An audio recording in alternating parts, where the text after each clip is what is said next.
তোমরা যারা সুস্বাদু কাঠি রোল অথবা চিকেন র্যাপ বানাতে চাও তারা আমার এই রেসিপিটি ফলো করতে পারো।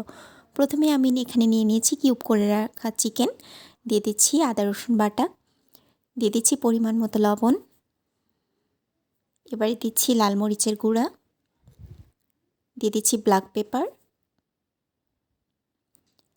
দিচ্ছি পরিমাণ মতো হলুদ গুঁড়া, জিরা গুঁড়া এবং ধনিয়া গুঁড়া। এবারে দিচ্ছি গরম মশলা গুঁড়া, দিয়ে দিচ্ছি কিছুটা চিনি, এটা সম্পূর্ণ স্বাদটাকে ব্যালেন্স করার জন্য চিনি দিয়েছি। দিয়ে দিচ্ছি গুঁড়া দুধ। এবারে কিছুটা লেবুর রস দিব, লেবুর রস দিলে চিকেনের স্বাদটা বাড়ে।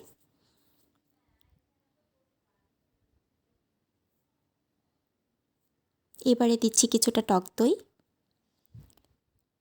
দিয়ে দিব টমেটো সস। এ পর্যায়ে সব কিছু আমি ম্যারিনেট করে নিচ্ছি। ম্যারিনেট করে এটা কিছুক্ষণ রেখে দিতে হবে। এরপরে আমি এটা রান্না করে নিব। সব কিছু একসাথে মেখে ম্যারিনেট করে নিচ্ছি।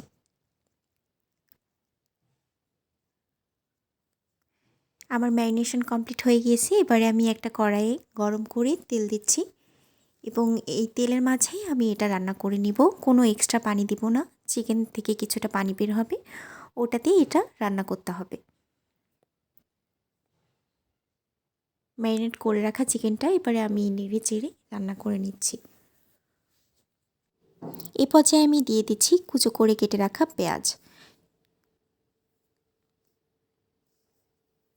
কিছুক্ষণ এভাবে নেড়ে নিব যতক্ষণ না পানিটা শুকিয়ে যায়। এভাবে নাড়তে নাড়তে পানিটা শুকিয়ে যাওয়ার পর এবারে আমি দিয়ে দিব গোল করে কেটে রাখা পেঁয়াজ। এটা নামানোর আগ মুহূর্তে দিতে হবে, খুব বেশি আগে দিতে হবে না, যেন পেঁয়াজটা খুব বেশি সেদ্ধ না হয়। এবারে দিয়ে দিচ্ছি ভাজা জিরা গুঁড়া। এই পর্যায়ে এটা রান্না সম্পন্ন হলে অন্য একটা পাত্রে আমি নিয়ে নিচ্ছি ফুলকপি, দিয়ে দিচ্ছি লবণ, হলুদ, একটু মরিচ গুঁড়া, দিয়ে দিচ্ছি সামান্য পরিমাণে পানি ও সয়া সস। এবারে আমি এটা কিছুক্ষণ রান্না করে নেব। এবারে আমি দিয়ে দিব কিছুটা তেল। এভাবে কিছুক্ষণ রান্না করে নিতে হবে। সেদ্ধ হয়ে আসলে এটা আমি পাশে রেখে দিব। এবারে আমি ময়দার খামিরটা তৈরি করার জন্য নিয়ে নিয়েছি পরিমাণ মতো ময়দা, দিয়ে দিচ্ছি লবণ, দিয়ে দিচ্ছি সামান্য চিনি। এবারে লবণ আর চিনিটা ময়দার সাথে আমি মাখিয়ে নিচ্ছি। ভালোভাবে মাখানো হলে এবারে আমি দিয়ে দিব কিছুটা সয়াবিন তেল।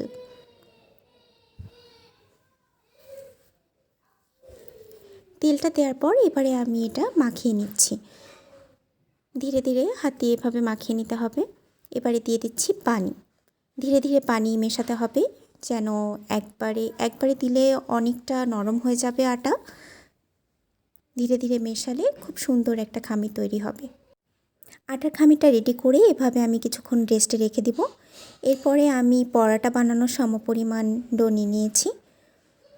এটাকে আমি রুটি বেলে নিচ্ছি। রুটি বেলে নেওয়ার পর এর উপরে আমি দিয়ে দিচ্ছি কিছুটা পরিমাণে সয়াবিন তেল। এটা সম্পূর্ণ রুটির উপরে মাখিয়ে নিচ্ছি। এভাবে চারিপাশে তেলটা আমি ছড়িয়ে মাখিয়ে নিলাম।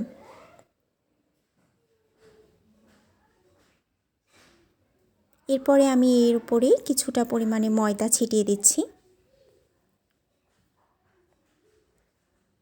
ময়দা ছেটানো হয়ে গেলে এবারে আমি এটা ঠিক এইভাবে ভাঁজ করে নিব।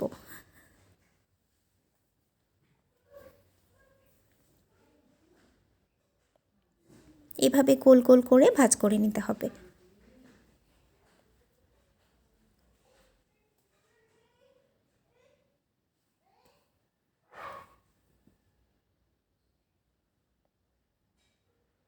এভাবে রোল করে ভাঁজ করে নেওয়ার পর এরপরে আমি আবার বিপরীত পাশে এইভাবে গোল করে নিচ্ছি। আপনারা দেখতেই পাচ্ছেন। ঠিক এইভাবে ভাঁজ করে নেওয়ার পর এটা আমি বেলে নিব।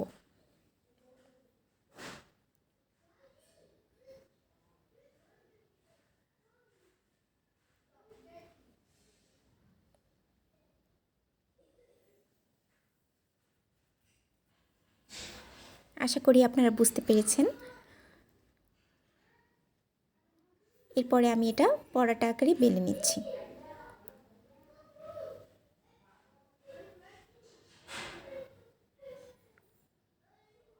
তো আমার পরোটাটা বেলা শেষ হয়েছে, এবারে ভেজে নেওয়ার পালা। এবারে আমি গরম তাওয়ায় পরোটাটা দিয়ে ভেজে নিব। মিডিয়াম ফ্লেমে ভাজলেই হবে, খুব উচ্চ তাপ দিলে এটা পুড়ে যেতে পারে বা কাঁচা থাকতে পারে। তেল দিয়ে দিচ্ছি, নর্মাল পরোটা যেভাবে ভাজা হয় সেভাবে ভাজলেই হবে। পরোটাটা উল্টে দিচ্ছি। ধীরে ধীরে এটা ভাজতে হবে, তাড়াহুড়া করা যাবে না, তাহলে পুড়ে যেতে পারে। দেখুন কি সুন্দর একটা কালার এসেছে।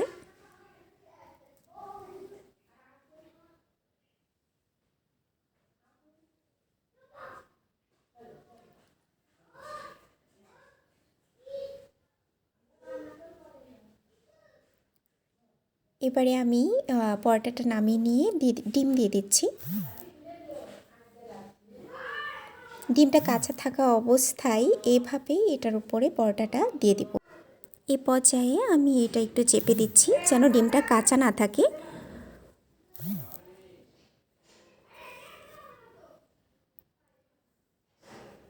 এই পর্যায়ে কিছুটা উল্টে দিচ্ছি।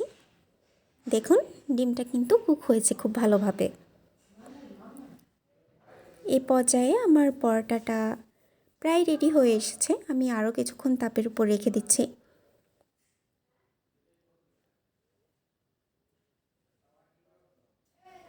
এবারে আমি এটা নামিয়ে নিচ্ছি। নামিয়ে নেওয়ার পর আমি রান্না করে রাখা সেই মাংসটা দিয়ে দিচ্ছি। এভাবে সাজিয়ে নিতে পারেন।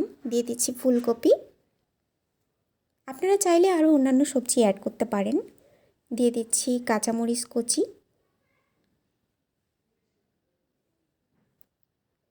দিয়ে দিচ্ছি টমেটো সস। আপনারা যদি চান আরও অন্যান্য সসও অ্যাড করতে পারেন। দিয়ে দিচ্ছি শসা কুচি। আপনারা আপনাদের পছন্দ মতো এটা সাজিয়ে নিতে পারেন। দিয়ে দিচ্ছি এখানে গোল করে কেটে রাখা পেঁয়াজ। আপনারা আপনাদের পছন্দ মতো সাজিয়ে নেবেন। এবারে দিচ্ছি চাট মশলা। এটা না দিলেও হবে, তবে আমার কাছে এটা কিছুটা ভালো লাগে বিধায় আমি এটা দিয়েছি। এবারে গোল করে নিলেই হয়ে যাবে চিকেন কাঠি রোল অথবা র্যাপ।